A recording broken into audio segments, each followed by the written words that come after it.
Happy Halloween, everyone!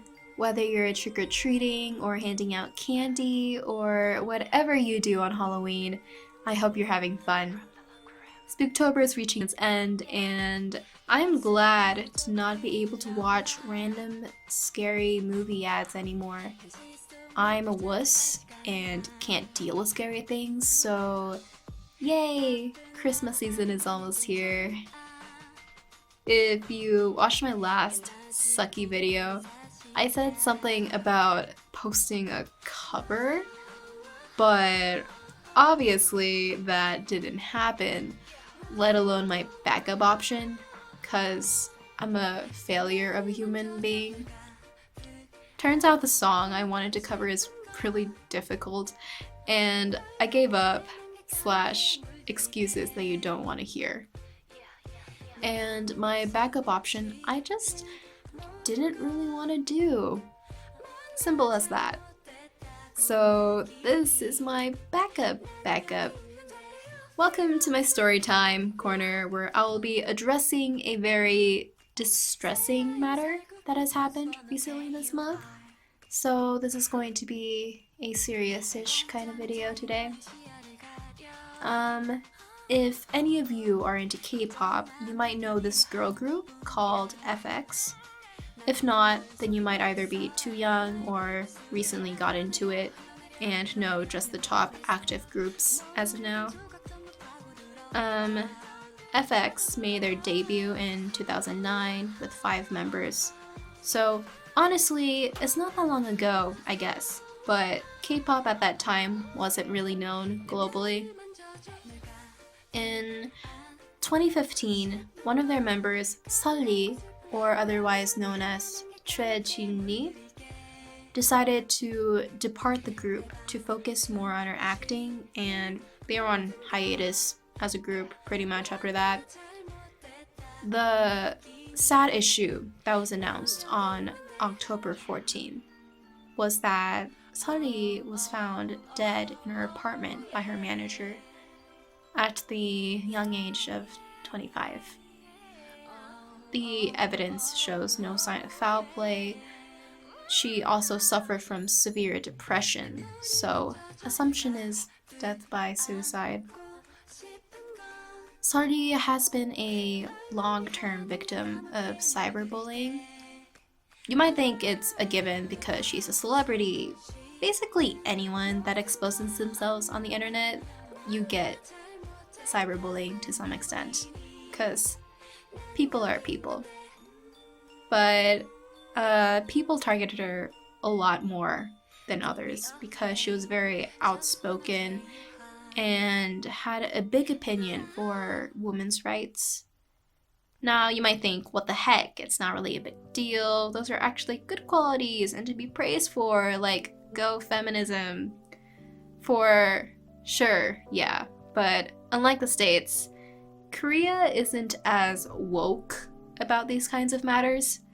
There's a fine line of their distinction between men and women.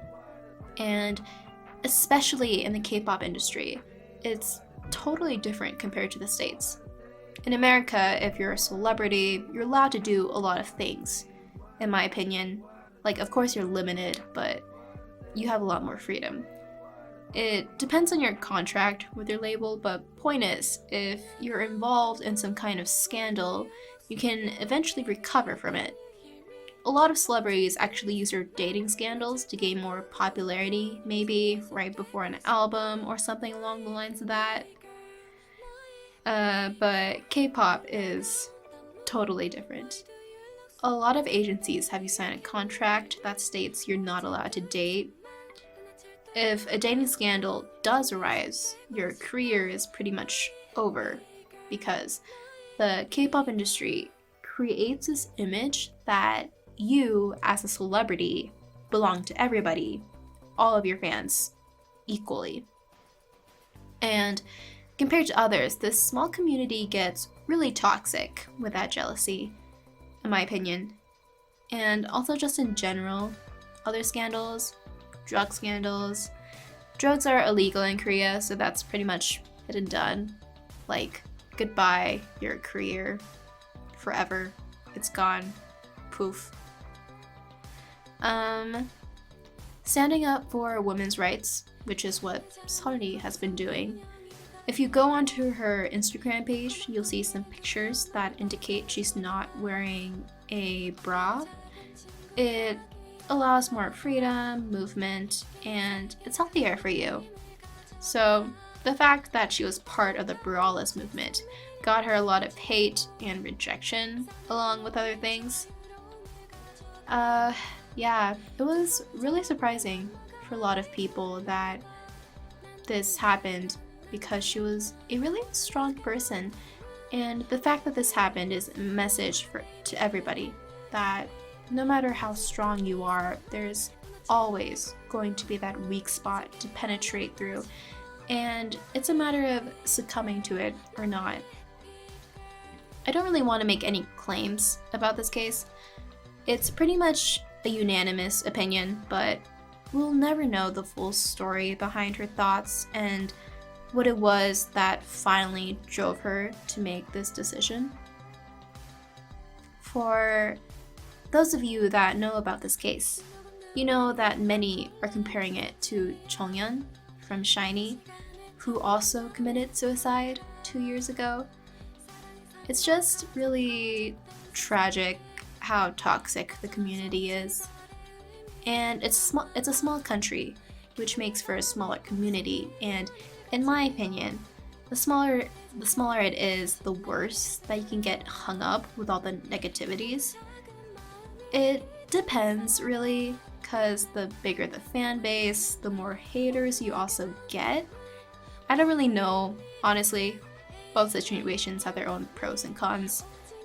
I guess my point is that Korea, as a small country, has their own set of opinions on certain matters, and we're just addressing the negative stuff here. Keep that in mind. There's also a lot of good things about Korea, don't get me wrong. I'm just emphasizing the negative aspects. But, for example, BTS, if you know them, is probably the most famous K-pop boy band globally. In Korea itself, I don't think so. It's probably EXO. Don't quote me on that. But anyways, I feel like they're the ones that really introduced a ton of people about the existence of K-pop and it's an opportunity for Korea to broaden out towards the Westerners. And due to that, they're being more woke on all these matters that they take seriously, but Westerners don't. Like celebrities dating, for example. I'm not saying that BTS is the sole reason that Korea is becoming more woke. I'm just saying that they were maybe a huge step and a gateway to that, in my opinion. But anyways, the true message here is to be aware and stop cyberbullying, which is really hard for some people. They just can't help it. It's not their fault. Everyone has this tendency to enjoy the misfortune of others.